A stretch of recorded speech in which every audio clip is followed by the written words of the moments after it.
Here's what happens when you argue with fools. And before we go deeper, tell me in the comments, where do fools drain you the fastest? Social media, work, traffic, or relationships? You descend to their level, not metaphorically, practically. Your energy drops, your clarity fades, your focus breaks, and you become exactly what you were trying to rise above. Someone posts something stupid on social media. Completely wrong, confidently wrong. You know the truth, so you comment. With facts, with logic, with evidence.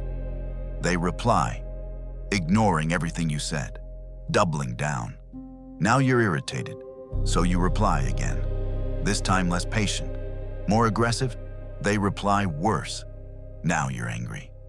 And you've spent 30 minutes arguing with someone who never came to understand anything. That's 30 minutes you'll never get back. But worse, you lowered your frequency. You were focused, clear, productive. Then you engaged with nonsense. And now you're distracted, annoyed, and mentally dirty. That's what arguing with fools does. It pulls you down, not just emotionally, operationally. At work, this happens constantly. Someone says something ignorant in a meeting. They misunderstand the whole situation. You know better. So you correct them. They get defensive. Now you're in an argument, in front of everyone, about something that didn't deserve your energy in the first place. Maybe you win the point, but you lose something more valuable. Your composure, your time, your reputation. Because now you're not the calm one. You're the one who got pulled in.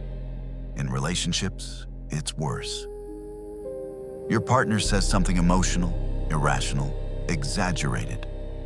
You try to explain it logically. Why it doesn't make sense. Why the facts don't support it. They get more emotional. You get more rigid. Now you're fighting. Not because there was a real solution to find. Because you tried to win an argument with someone who was not trying to think, only to feel. And you cannot logic someone out of a feeling they are committed to having. But you tried, and lowered your frequency trying. Here's what people misunderstand about frequency. It's not mystical nonsense. It's your operating state. High frequency means clarity, restraint, execution. Low frequency means chaos, distraction, reaction. Every time you engage with foolishness, you drop levels. From focused to reactive. From builder to responder. From self-control to circus participation. Someone cuts you off in traffic, flips you off. You could let it go, but you don't. You honk, you yell, you chase the moment. Now you're late. Your mood is broken. And your next 3 hours belong to a stranger who doesn't even know your name. That's the real cost. Fools waste minutes. But they can ruin hours. And sometimes they ruin more than that. They ruin your concentration, your discipline, your sleep, your tone with the next person you talk to. The quality of decisions you make after the argument is already over. Stay until the end. Because I'm going to give you a simple rule you can use today to identify fools fast. Disengage without feeling weak, and protect your frequency so other people's chaos stops stealing your focus. Let me show you how bad this gets. You're working on something important, deep focus, good momentum, clear mind. Then a message appears. Someone disagrees with something you posted last week. You glance at it. It's nonsense, but you can't let it go. So you respond. 5 minutes to write the reply. They respond instantly. Still wrong, still arrogant. Now you spend 10 more minutes, then 15. Your focus is gone. Your project sits untouched. Your mood is worse. And even after the argument ends, your mind stays there. Replaying it, feeding it, losing more energy than the conversation ever deserved. And the person you argued with? Still wrong, still confident, still unaffected. You lowered your frequency. For nothing. At work, this destroys teams. Someone proposes a bad idea. You point out the flaw. They take it personally.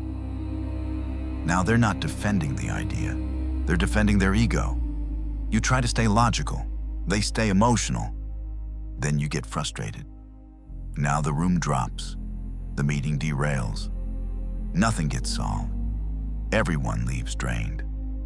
All because one bad idea was given more attention than it deserved. On social media, it's even worse. Someone posts misinformation. You know it's wrong.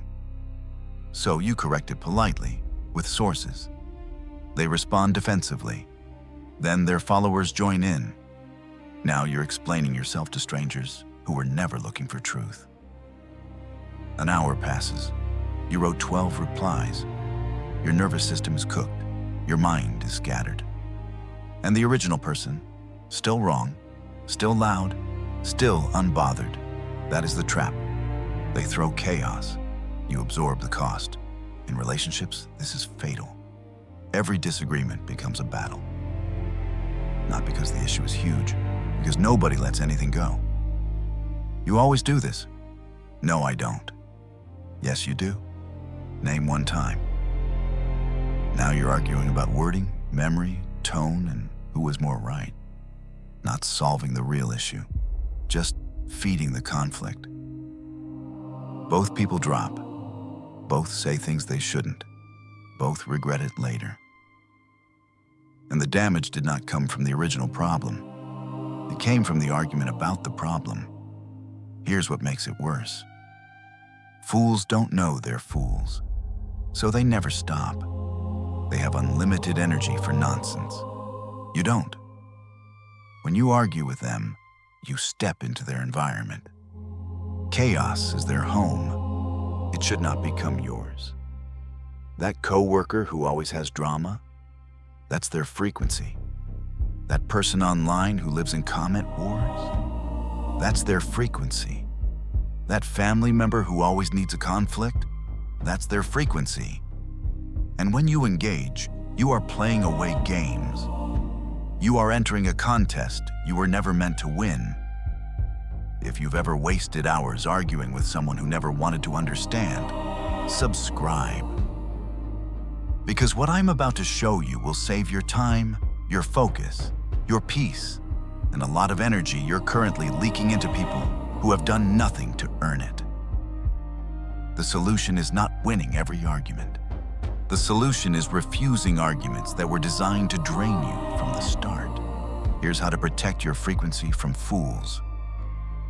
First principle: recognize fools instantly. A fool is not just someone who is wrong.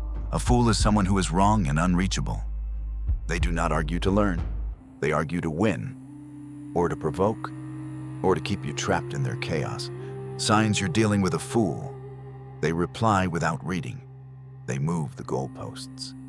They attack you instead of the point. They get louder, not clearer. They never concede anything. The moment you see these signs, exit immediately. I used to think everyone could be reached with the right explanation. Wrong. Some people are committed to misunderstanding. Second principle: your silence is not surrender. A lot of people think if you don't respond, you lose. False. Your silence can mean, this isn't worth my energy. You're not reachable. I have bigger things to protect. I refuse to drop to this level. All of those are strength.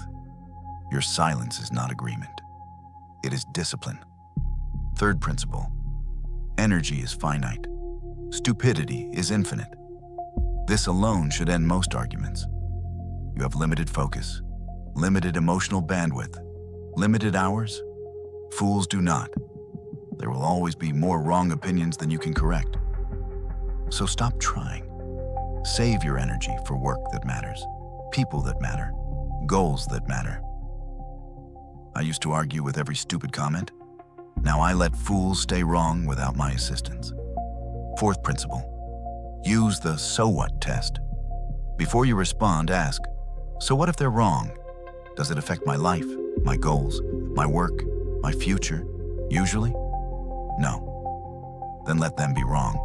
In peace. This question will save you hours. And even more importantly, it will save your state. Fifth principle. Respond once, never twice. If you must respond, do it once. State your position clearly, then leave. Because the first response is communication. The second is argument. The third is emotional investment. And by the fourth, you're in the mud with them. I made this a rule. One response maximum. After that, I'm out. Sixth principle. Protect your frequency like it's an asset.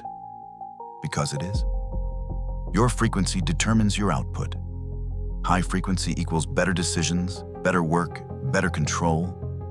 Low frequency equals worse judgment, worse focus, worse results. After any interaction, ask yourself, am I clearer or more confused? Calmer or more agitated? More focused or more scattered?